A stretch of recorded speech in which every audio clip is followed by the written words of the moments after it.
할렐루야. 주께서 우리 모두에게 시간에 은혜 주시기를 소원합니다. 함께 나누고자 하는 말씀의 제목은 그때와 이제라는 제목입니다. 본문은 갈라디아서 4장 1절에서 11절 사이의 말씀이고요. 우리는 지난 몇 시간 걸쳐서 갈라디아서 3장에서 사도 바울이 이스라엘의 2000년 역사를 어떻게 조감하고 있는가에 대해서 생각을 해보았습니다.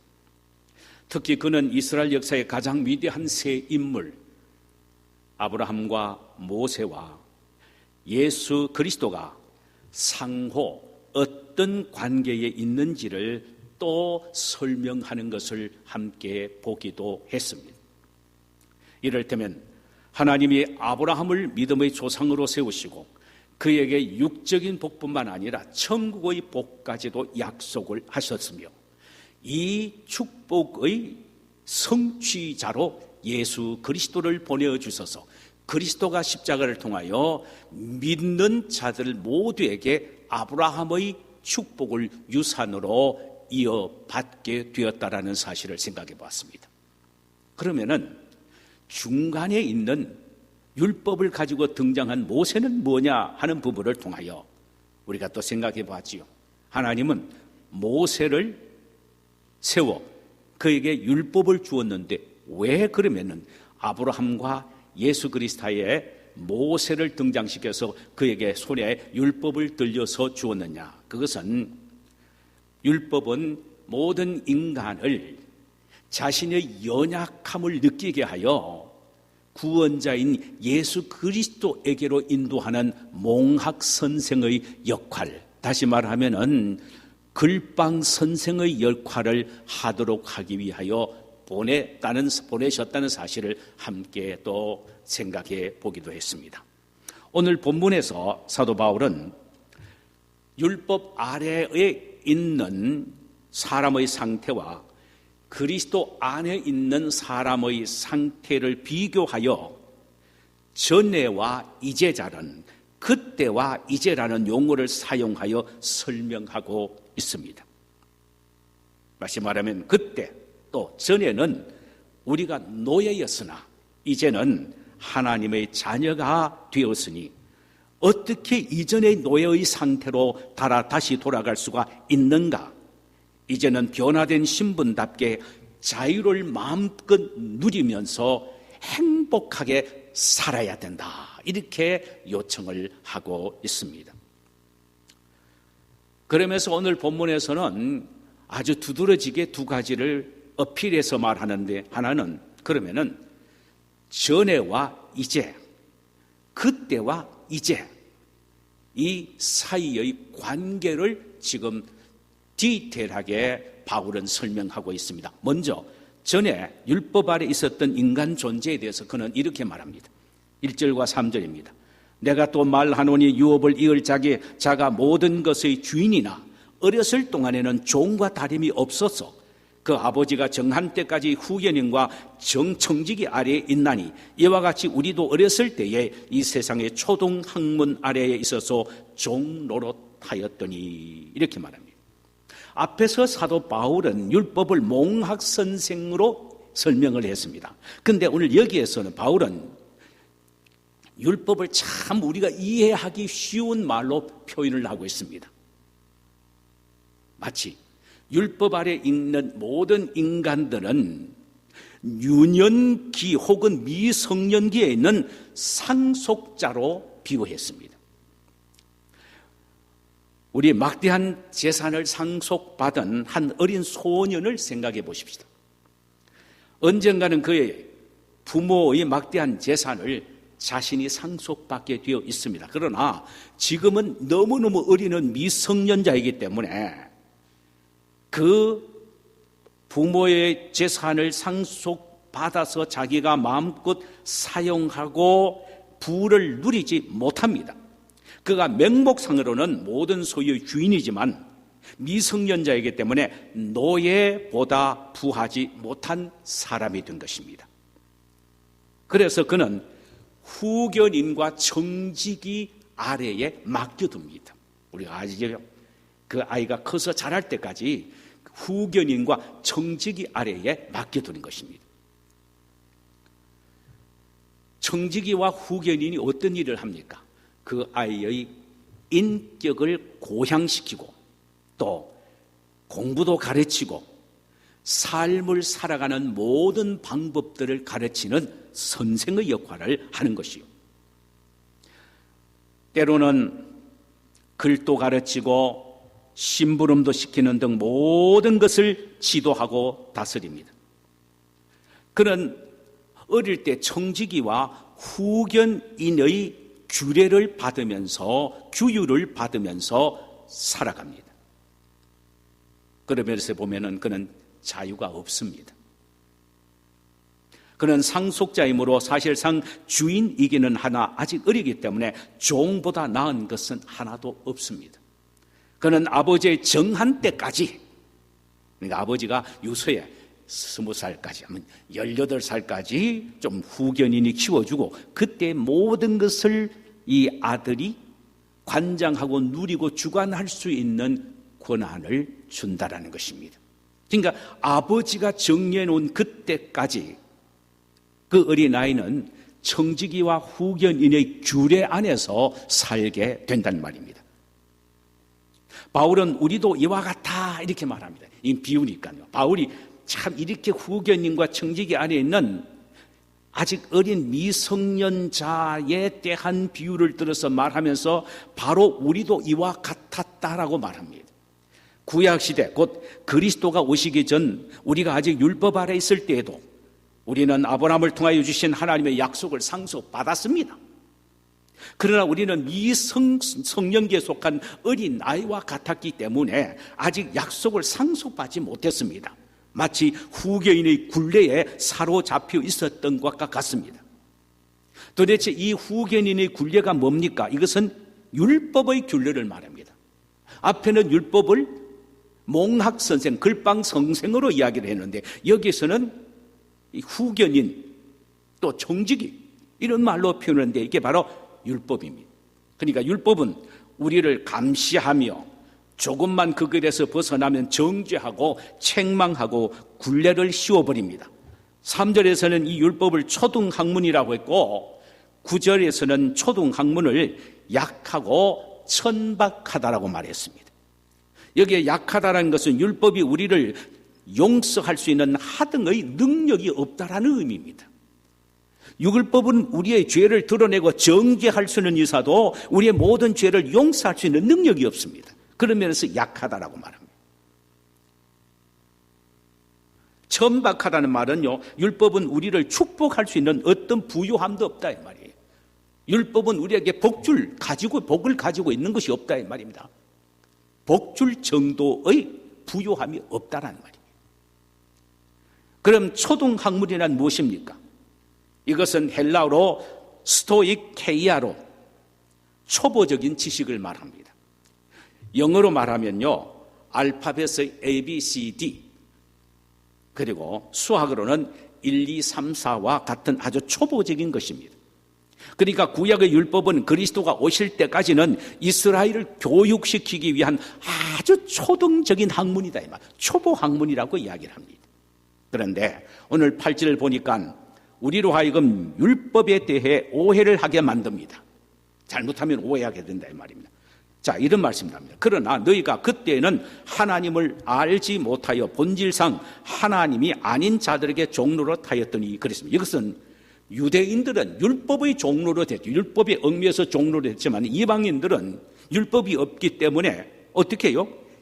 이방 사신 우상을 섬기면서 그것의 종로로 됐다 이 말입니다. 그렇다면 율법의 얽매임이 사탄의 얽매임과 동일하다는 말입니까? 잘 들으셔야 합니다. 자, 유대인들은 율법에 얽매였죠. 그 다음에 이방인들은 소위 말하면 사신 우상인 사탄에게 얽매여 있었습니다. 그러면 이 둘이 동일하다는 말입니까? 아닙니다. 율법은 사탄이 준 것이 아닙니다. 하나님이 선한 영인 천사의 중보라 모세를 통하여 주신 거룩하고 선하신 하나님의 말씀이 율법입니다.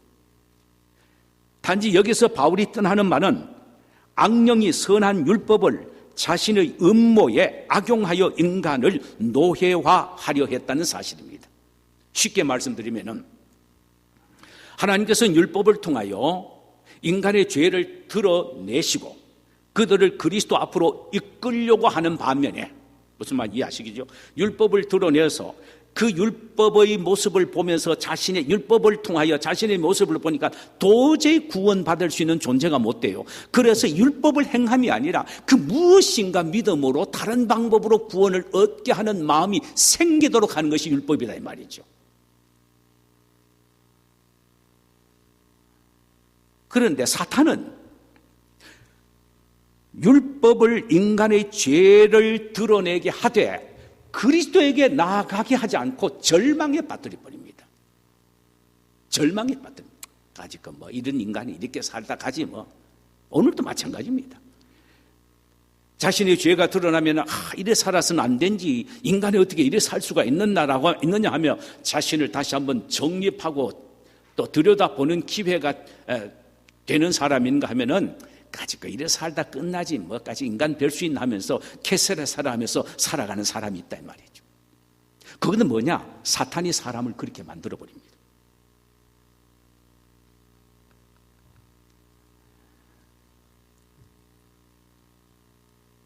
이렇게 사탄은 하나님의 거룩한 율법을 사람으로 하여금 절망하게 만들고 비참한 마음을 갖도록 만드는, 그런데 악용하는 것입니다. 율법 앞에서 죄가 드러난 인간을 바라보고 그래 네가 그런 인간이야 뭐 뵐 수 있나, 소용이 없어, 그렇게 사는 거야, 개세라세라 하는 거야, 이렇게 속삭이며 접근하여 우리로 하여금 좌절하게 만들어버린 게 사탄이다 이 말이죠. 전에는 율법 아래 있던 인간이 후견인인 율법의 지시와 명령의 규례에 얽매여 살아온 존재였으나 사탄은 이것을 악용했던 시대가 바로 그때였다 이 말이죠.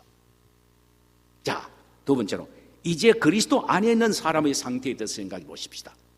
그때는 그렇고 이제는 그리스도 안에 있는 사람의 상태.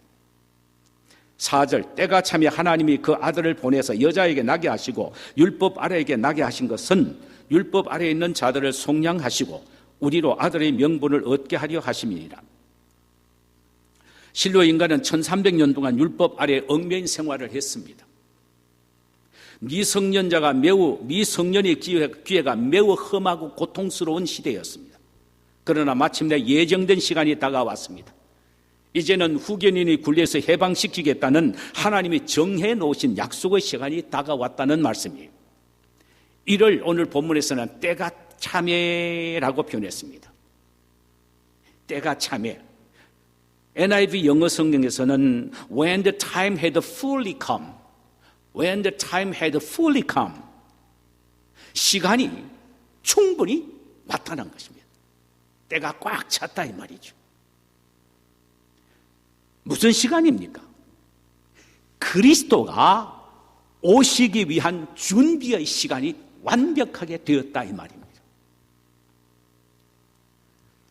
이것을 정치적, 문화적, 종교적으로 만반의 준비를 갖춰 놓으시고 하나님이 예수를 보내셨다 이 말입니다. 자, 참 재미있는 부분입니다. 이 부분 보면요. 그러면 예수가 오시도록 정치적인 준비는 어떻게 해놓았습니까? 로마 제국이 온 세계의 센터가 되게 했습니다. 거대한 로마 제국이. 그리고 모든 길을 로마로라는 말 그대로 로마를 중심으로 해서 완벽하게 길이 닦여지도록 역사하셨습니다. 그러니까 그 로마를 중심으로 해서 길이 완벽하게 닦여지니까 그때 그리스도가 이 세상에 와서 천국의 복음을 전하면 닦여진 그 길, 수많은 장사꾼들이 로마에 와서 장사하며 돌아갈 때 복음을 가지고 돌아가서 쉽게 복음이 전파되는 토양을 하나님이 정치적으로 만들어 놓으셨다는 것입니다. 문화적 준비가 있습니다. 문화적 준비는 뭐냐면은 문화의 가장 중심이 되는 것은 언어입니다. 로마 제국 전에 헬라 대제국이 있었습니다. 헬라 대제국의 대표적인 왕은 우리가 잘 압니다. 알렉산더 왕입니다. 그가 얼마나 큰 일을 했는지 아세요? 그가 이런 일을 했습니다. 언어를 통일시켜버렸습니다. 그 거대한 헬라 제국이 언어를 통일시켜버렸습니다. 그 언어가 뭐냐면 코인의 헬라어입니다. 헬라어는 헬라어인데 몽땅 코인의 헬라어로 통일시켰습니다. 왜요? 그 거대한 땅덩어리를 통치하기 위해서는 공문서를 주고받아야 되는데 언어가 다르면 안 되잖아요. 근데 모든 공문서를 통일시키기 위해서 코인의 언어를 통일시키기, 이게 문화적 통일입니다. 그리고는 또 하나 있습니다. 더 큰 것이 있습니다. 그것은 뭐냐면은 그전에는 구약 성경이 히브리어로 되어 있었습니다. 히브리어로 되어 있는데 이 히브리어 언어를 헬라어로 번역을 했습니다. 이것이 소위 셉투아진트 70인경이라고 구약의 히브리어를 헬라어로 번역이 됐습니다. 그러니까 언어를 통일시켰지, 헬라어로 성경까지 번역이 됐지. 그러니까 그리스도가 오셔서 복음을 전함으로 말미암아 그 복음이 헬라어로 번역이 된 구약 성경을 통하여 다 받아들이게 되는 역사를 일으킨 거예요. 이 문화적 언어를 촉가적으로 복음을 전하도록 하기 위하여 통일시키셨다. 이게 바로 문화적 준비입니다. 그 다음에 종교적 준비입니다. 이게 중요하지요. 유대인들의 자존심은 유대교였습니다. 그러나 예수님이 탄생할 때쯤에는 유대교는 완전히 곤두박질을 쳤습니다.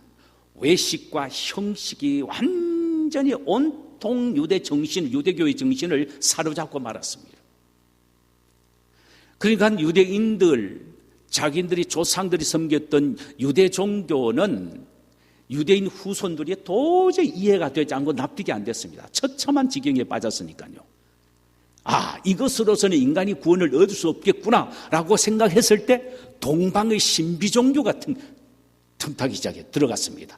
인도라든가 이런 데서 동방의 신비 종교가 들어가니까 이 신비 종교는 오래 가지 못합니다. 사람을 감각적으로 혼란시키고 뭐가 음성을 들었다 그러고 뭐 신비한 걸 보았다 그러고 이렇게 아주 듣는 사람으로 하여금 감각적이고 쾌락적인 그런 면에서 혹하게 만듭니다. 그러니까 유대인들이 거의 많은 사람들이 글로 흡수되었습니다. 그런데 이게 웬일입니까? 마치 사이비 종교처럼 하루아침에 그것이 거짓이라는 것이 무너져 버리고 만 것입니다. 그러니까 온 유대인들은요 마음이 공허하기 시작했습니다. 정말로 우리 영혼을 행복하고 기쁘게 하고 마음의 충만함을 줄 수 있는 종교가 도대체 뭐냐? 이렇게 영적인 고갈 상태에 빠지게 했습니다. 이게 바로 종교적 준비입니다. 그때에 때가 되어 바로 그런 모든 만반의 준비를 갖췄을 때에 하나님은 예수를 여자의 몸에서 나게 하시고 이 세상에 태어나게 하신 것입니다. 이렇게 모든 준비를 완벽하게 하셨다 이 말이에요. 그런 면에서 때가 찼다라는 의미입니다. 자, 이후에 하나님이 하신 일이 있습니다. 완벽하게 모든 정치, 문화, 종교적 준비를 해놓으시고 난 이후에는 하나님이 하신 일 두 가지가 있는데 하나는 당신의 아들을 보내신 것입니다. 앞에서 말씀드렸습니다만 당신의 아들을 보내신 것입니다.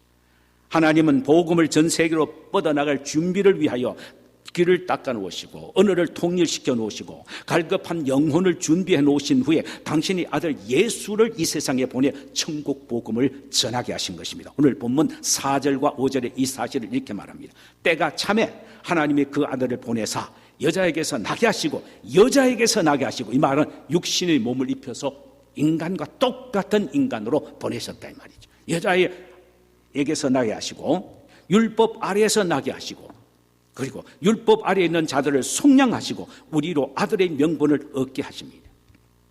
자, 여기 보니까 하나님이 때가 되어 당신의 아들 예수를 보내시면서 예수를 통하여 두 가지 목적을 성취하십니다. 두 가지. 하나는 속량이요, 하나는 입양입니다. 입양. 아들로 받아들이는 것. 자기 집의 자식으로 받아들인 입양.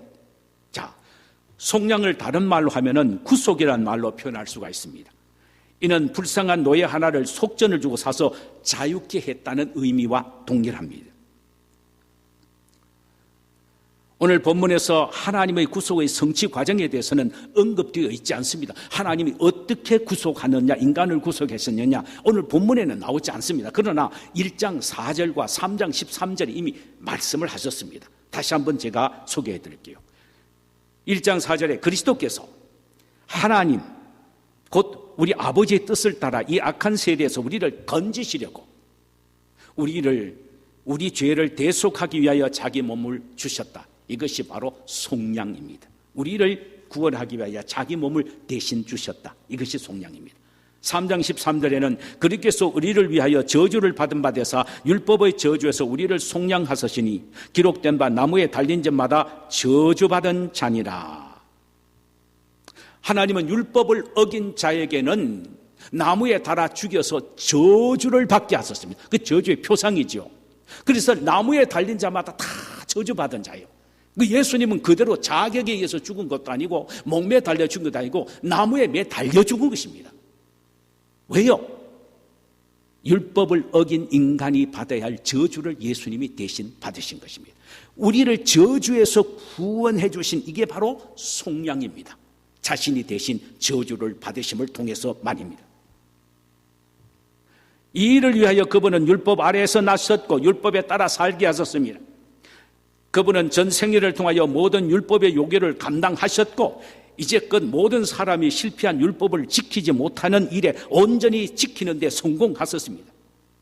그 대신 율법을 지키지 못하여 죽게 된 인간을 위하여 대신 죽어주심으로 인간을 사망의 고통에서 속량해 주셨습니다. 그런데 오늘 본문에서는 우리를 또 놀라게 하는 한 가지는 하나님은 우리를 속량해 주신 것으로 끝나지 않고 우리를 당신의 아들로 입양까지 하셨다는 것입니다. 용서하시고 입양하셨습니다. 왜? 거룩하신 하나님이 어떻게 죄인을 입양할 수가 있습니까? 그래서 더러운 죄인을 당신의 아들의 죽임을 통하여 말갛게 죄를 씻고 의인으로 만들어 이제는 뭐냐? 야, 니 좀 멋있게 한번 살아봐라. 이게 아니고 당신의 아들로 입양을 하신 겁니다. 입양. 어떻게 이런 일이 일어날 수가 있었습니까? 우리에 대한 하나님의 사랑 때문입니다. 하나님의 사랑이 당신의 아들을 우리 대신 십자가에 내어주셨고 하나님의 사랑이 원수되었던 우리를 당신의 자녀로 가슴에 안으신 것입니다. 기억하십시오. 예수님을 십자가에 단 것은 못이 아닙니다. 하나님의 사랑입니다. 하나님의 사랑이 우리 대신 당신의 아들을 십자가에 못 박게 하신 것입니다. 하나님의 사랑이 우리를 당신의 자녀로 가슴에 품으신 것입니다. 입양하신 것입니다. 이 사실을 로마서 5장 8절에서 우리가 아직 죄인 되었을 때 그리스도께서 우리를 위하여 죽으심으로 우리에 대한 자기의 사랑을 확증하셨느냐. 죽음을 통하여 우리에게 내가 이렇게 너를 사랑한다라는 것 사실로 도장을 꽉 찍어 주셨단 말입니다.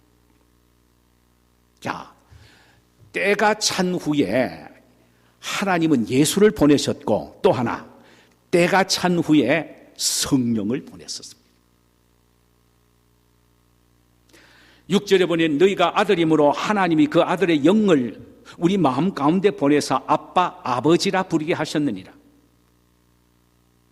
여기 성령을 보내사란 단어와 4절 그의 아들을 보내사란 단어는 동일한 단어요. 동일한 시상인 헬라어 엘사페스 테일렌이란 단어입니다. 엘사페스 테일렌, 이는 하나님이 이중적으로 보내셨단 말입니다. 아들로 또 보냈고 성령을 또 보내셨고 하나님 참 바쁘셨습니다. 이중으로 보내셨다는 의미입니다. 그리고 우리의 마음속에 들어온 성령은 즉시 우리로 하여금 하나님을 향하여 아빠, 아버지로 부르게 하셨다는 것입니다. 로마서 8장 5절, 15절에서 16절 사이 보면은 동일한 말씀이 나옵니다. 너희는 다시는 무수하는 종의 영을 받지 않았고 양자의 영을 받았으므로 우리가 아빠 아버지라가 부르짖느니라. 성령이 친히 우리 영으로 더불어 우리가 하나님의 자녀인 것을 증거하시나니 자녀이면 떤 후소 곧 하나님의 후사요 우리가 그리스도와 함께한 후사니 우리가 그와 함께 영광을 받기 위하여 고난도 함께 받아야 될 것이니라. 성령이 우리로 하여금 하나님을 향하여 아빠 아버지라고 부르게 하고 우리로 하여금 하나님의 자녀란 사실을 마음속에서 확증을 시켜 주십니다. 여러분, 내가 뭐라 하더라도 나는 하나님의 아들이다 딸이다라는 마음의 확증은요, 여러분이 의지로 된 것이 아니라 여러분 속에는 성령이 여러분의 마음속에서 그렇게 확증시켜 주셨습니다. 바로 이 일을 위하여 예수 그리스도와 더불어 성령을 보내셨다는 것입니다. 만약에 예수님만 보내시고 성령을 보내주시지 아니하셨다면 예수님의 십자가 사건을 나의 사건으로 받아들일 수가 없고 하나님을 아버지라고 부를 수도 없었을 것입니다. 하나님이 나를 사랑하시는 나의 아버지임을 확신하지 못한 채 우리는 무서운 심판자로만 느껴진 채 벌벌 떨며 인생을 살아갈 수밖에 없습니다. 사실 그때는 그랬습니다. 율법의 굴레 아래 있었을 때는 우리가 그러했다 이 말입니다. 자유도 해방도 없었습니다. 율법과 죄의 종으로 벌벌 떨며 살았습니다. 하나님의 자녀가 아니고 하나님의 원수였습니다. 하나님의 축복이 아니라 하나님의 진노와 심판 앞에서 벌벌 떨며 살았었습니다. 그러나 이제는 신분도 상태도 완전히 달라졌습니다. 우리가 하나님을 아버지라고 부를 뿐만 아니라 하나님은 우리를 당신의 자녀로 아신 바가 되신 것입니다. 이는 하나님의 자녀로 완벽하게 신분이 바뀌어졌다는 말입니다. 그리고 이제는 율법과 죄의 종이 아니라 자유자가 되어 해방과 기쁨을 누리는 상태가 되었습니다. 이제 우리는 더 이상 약하고 천박한 초등학문인 율법으로 돌아갈 수 없는 것입니다. 이에 대하여 사도 바울 선생은 8절과 9절에서 이렇게 말합니다. 그러나 너희가 그때는 하나님을 알지 못하여 본질상 하나님이 아닌 자들에게 종노릇하였으나 이방 사신 우상에게 사탄에게 끌려 종노릇하였더니 이제는 예수 그리스도 안에 있는 이제는 너희가 하나님을 알 뿐만 아니라 더욱더 하나님이 아신 바 되었거늘 너희들이 하나님을 알 뿐만 아니라 하나님이 바로 너희를 알 뿐만 되었다. 아신 바 되었다. 이는 부자가 되어서 늘 속삭이며 교제하며 함께 더불어 인생을 사는 생애가 되었다 이 말입니다. 그러기에 이제는 그 약하고 천박한 초등학문 다시 말 율법으로 다시 돌아가서는 안 된다. 그들에게 종로로 탈 수 없다. 그것은 어리석은 일이다. 그래서 갈라디아 교인들에게 뭐라 그럽니까? 이 어리석은 갈라디아 사람들아라고 책망을 한 거예요. 도저히 있을 수 없는 것입니다. 여러분, 우리가 예수 그리스도를 믿어 하나님의 자녀가 됐고 성령을 마음속에 모시고 성령과 함께 살아가는 우리 인생인데 이제는 어떤 것과도 바꿀 수 없는 참으로 좋은 인생을 살아가는데 어느 순간 한순간 세상의 미혹에 빠져서 신앙도 모든 걸 다 팽개쳐버리고 사신 우상에게 끌려서 사탄의 종으로 살아간다는 말 있을 수 있는 일입니까? 없죠. 바울은 이걸 이야기합니다. 도저히 있을 수 없는 일이라는 것입니다.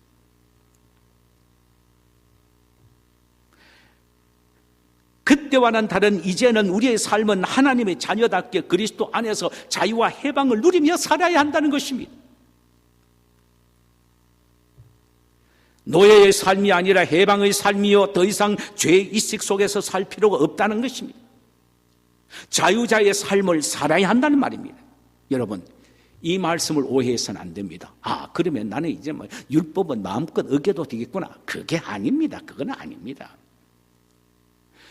하나님의 자녀인 내가, 하나님의 사랑 속에 있는 내가, 마음속에 성령을 모시고 있는 내가 어떻게 하나님의 거룩한 법인 율법을 마음껏 멋대로 어기면서 살아갈 수가 있습니까? 없습니다. 이제는 어떤 마음으로 지킵니까?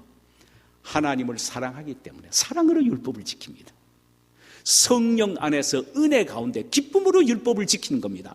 억지로 지키는 게 아니라 이렇게 우리는 새로운 삶이 됐고 우리의 삶의 방향이 바로 이렇게 설정이 되어 있는 것입니다. 자, 우리가 왜 이렇게 살까요?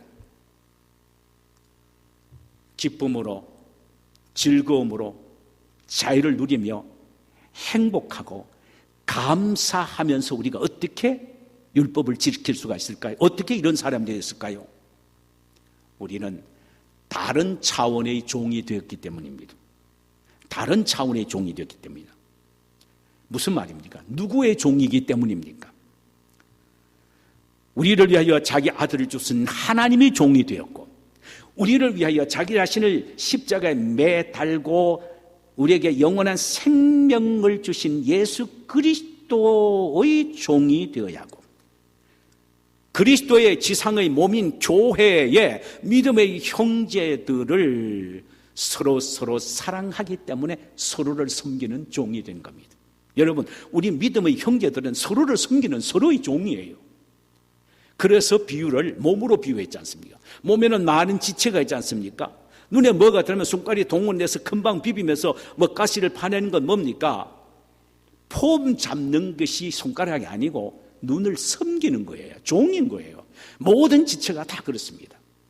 잘못 손이 불에 대지 않도록 하기 위하여 눈이 정확하게 보고, 야, 그건 불이야, 뜨거워 하는 것은 뭐냐?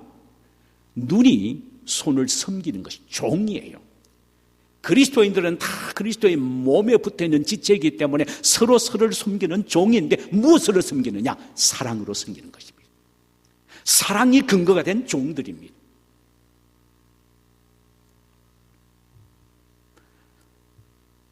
그러므로 우리는 이제 그리스도 예수를 믿기 전의 삶으로 돌아가서는 안 됩니다. 하나님의 자녀답게 살아야 합니다. 옛날의 못된 습관과 죄된 욕망을 버리며 살아야 합니다. 하나님의 자녀로서의 긍지와 자부심을 갖고 살아야 합니다. 가정에서나 직장에서나 밖에서나 안에서나 하나님의 자녀로서의 책임을 다하며 살아야 합니다. 하나님의 말씀을 삶의 모든 영역에 순종하며 살아야 합니다. 그러기 위해서는 과거 내가 어떤 흉악한 죄인이었고 지금 내가 어떤 사람으로 바뀌어졌는가를 자꾸 되씹을 필요가 있습니다. 잊어버리면 안 됩니다. 야, 내가 정말 이러했는데 지금 내가 이렇게 되었다. 예? 개구리가 옛날 홀칭이 때의 일을 생각하면서 살아야 한다는 말이죠. 그래야 올바른 삶의 태도를 가고 이 세상을 살아갈 수가 있는 것입니다. 존 뉴턴은요, 7살의 어머니를 잃고 선원이 되었습니다. 나중에 그는 말로 형용할 수 없을 정도로 흉악한 아프리카 노예 상인이 되었지요. 그가 23살 때에 1748년 3월 10일 그의 배가 무서운 풍랑을 만나 침몰 위기에 놓여 있었을 때 그는 회개하고 하나님의 자비를 구하여 구원을 받았습니다. 그 시간 이후 그는 자신의 모든 죄된 삶을 청산했지요. 그리고는 한순간도 자신에게 은혜를 베풀어 준 침몰될 위기의 그 순간을 잊지 않았습니다. 그가 옛날 악한 노예 상인으로 수많은 노예들을 팔아넘기던 그 과거의 잘못된 죄악된 모습을 잊지 않았습니다. 그리고 하나님이 예수 그리스도를 통하여 자신을 구원해 준 새 사람이 된 것을 잊지 않았습니다. 그는 이 사실을 마음속에 새기기 위하여 서재의 벽난로 위에다가 신명기서 15장 15절의 말씀은 큰 글씨를 써서 붙여 놓았습니다. 너희는 애굽 땅에서 종 되었던 것과 내 하나님 여호와께서 너희를 속하였음을 기억하라.